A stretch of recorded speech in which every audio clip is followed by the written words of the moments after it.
பிரியமானவர்களே, இன்றைக்கும் சங்கீதம் 41 சில காரியத்தை நாம் தியானிக்க போகிறோம். 1ஆம் வசனத்திலிருந்து 3ஆம் வசனம் வரை நீங்கள் வாசிப்பீர்கள் என்றால், சிறுமைப்பட்டவன் மேல் சிந்தையுள்ளவன் பாக்கியவான். தீங்கு நாளில் கர்த்தர் அவனை விடுவிப்பார். கர்த்தர் அவனை பாதுகாத்து அவனை உயிரோடே வைப்பார். பூமியில் அவன் பாக்கியவானாயிருப்பான். அவன் சத்துருக்களின் இஷ்டத்துக்கு நீர் அவனை ஒப்புக்கொடீர். படுக்கையின் மேல் வியாதியாய் கிடக்கிற அவனை கர்த்தர் தாங்குவார். அவனுடைய வியாதியிலே அவன் படுக்கை முழுவதையும் மாற்றி போடுவீர். எனக்கு பிரியமான தேவ பிள்ளைகளே, தாவீது இந்த இடத்திலே 6 ஆசீர்வாதங்களை குறிப்பிட்டு சொல்லுகிறார். முதலாவது, தீங்கு நாளில் ஒரு விடுவிப்பு. 2வது, பாதுகாப்பு. 3வது, பாக்கியவான்களாயிருப்போம். 4வது, சத்துருக்களின் இஷ்டத்துக்கு ஒப்புக்கொடாத ஆசீர்வாதம். 5வது, வியாதியோ பலவீனமோ எது வந்தாலும் கர்த்தர் தாங்குவார். 6வது, வியாதியின் படுக்கை முழுவதையும் மாற்றி போடுவார் என்று. எனக்கு பிரியமான தேவ பிள்ளைகளே, இந்த 6 ஆசீர்வாதங்களை ஆண்டவர் உங்களுக்கு கொடுக்க போதுமானவர். ஒருவேளை நீங்கள் இன்றைக்கு கடந்து வந்து கொண்டிருக்கிற பாதை துன்பத்தின் பாதையாய் தீங்கு நாட்களாய் இருக்கலாம். கவலைப்படாதிருங்கள், ஆண்டவர் உங்களை விடுவிப்பார். மனுஷர்கள் உங்களை விடுவிக்காமல் போகலாம், ஆனால் ஆண்டவர் உங்களை நிச்சயமாய் விடுவிப்பார். 2வது, அவர் உங்களை பாதுகாப்பார்.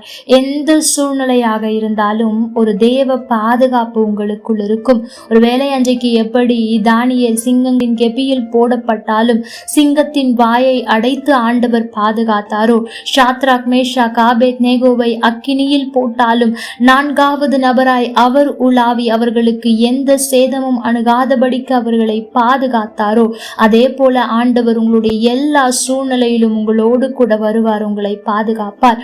3வது, இந்த உலகத்தில் எத்தனை பேர் இருந்தாலும் நீங்கள் பாக்கியவான்களாய் இருப்பீர்களா.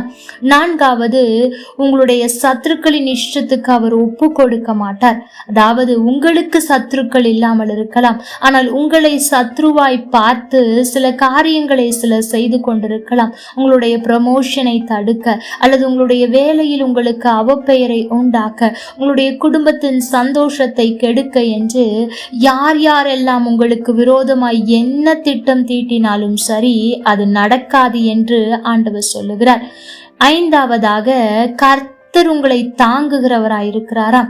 அவர்கள் உங்களை தாங்காமல் போகலாம், அவர் எல்லா சூழ்நிலையும் உங்களை தாங்குவார். கடைசியாக, உங்களுடைய வியாதியின் படுக்கை முழுவதையும் அவர் மாற்றி போடுவார்.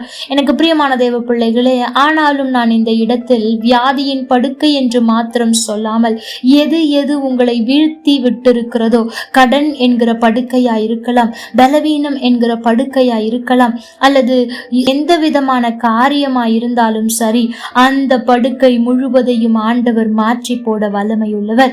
ஆனால் இதை யாருக்கு செய்வார் என்பதில் தான் காரியம் அடங்கியிருக்கிறது. முதல் வசனம் சொல்லுகிறது, சிறுமைப்பட்டவன் மேல் சிந்தை உள்ளவன் பாக்கியவான் என்று சொல்லிவிட்டுதான் இந்த 6 ஆசீர்வாதங்கள் குறிப்பிடப்பட்டிருக்கிறது. ஆம், எனக்கு பிரியமான தேவ பிள்ளைகளே, நம்மை விட ஏழ்மையாக அல்லது தேவையோடு சில பேர் இருக்கலாம். அவர்களுக்கு நம்மால் உதவி செய்ய முடியும் என்று சொன்னால், அவர்களுக்கு நாம் இறங்கி கொடுப்போம் என்று சொன்னால், அதுக்குத்தான் இந்த 6 ஆசீர்வாதங்களும் அப்படியே வந்து பலிக்கும். ஆனால் நீங்கள் ஒருவர் உங்களிடத்தில் உதவி கேட்கும் போது அதை செய்ய திராணி இருந்தும் நீங்கள் செய்யாமல் உங்களுடைய காதை அடைத்து கொண்டிருப்பீர்கள் என்றால், இந்த 6 ஆசீர்வாதத்தில் ஒன்றை கூட நீங்கள் அனுபவிக்க முடியாது. எனக்கு பிரியமான தேவ பிள்ளைகளே, சிறுமைப்படுகிறவர்கள் மேல் இரக்கம் உள்ளவர்களாயிருங்கள். அவர்களை நினைத்து பாருங்கள். உங்களால் ஆன உதவியை தயவு செய்து பாருங்கள். அப்படி இருப்பீர்கள் என்றால் உங்களுடைய தீங்கு நாளில் ஆண்டவர் உங்களை விடுவிப்பார், உங்களை பாதுகாப்பார். நீங்கள் பாக்கியவான்களாய் இருப்பீர்கள். உங்களுடைய சத்துருக்களின் இஷ்டத்துக்கு அவர் ஒப்பு கொடுக்க மாட்டார். அவர் உங்களை தாங்குவார். உங்களுடைய வியாதியின் படுக்கை எல்லாவற்றையும் முற்றிலுமாய் மாற்றி போட அவர் வல்லமை உள்ளவர். ஆகவே இன்றைக்கு நாம் தியானித்த காரியத்தில் நினைவில் வைத்து, ஆண்டவரே, நானும் என்னால் முயன்றதை நான் மற்றவர்களுக்கு உதவி செய்ய கிருபை தாரும் என்று ஜெபியுங்கள். நிச்சயம் ஆண்டவர் உங்களுக்கு அந்த கிருபையை தருவார். அப்படி இருக்கும்போது நீங்களும் இந்த 6 ஆசீர்வாதத்தை எளிதாய் பெற்றுக்கொள்ளலாம். கர்த்தர் தாமே உங்களோடு கூட இருந்து உங்களை ஆசிர்வதிப்பாராக. ஆமென். லைக் பண்ணுங்க, ஷேர்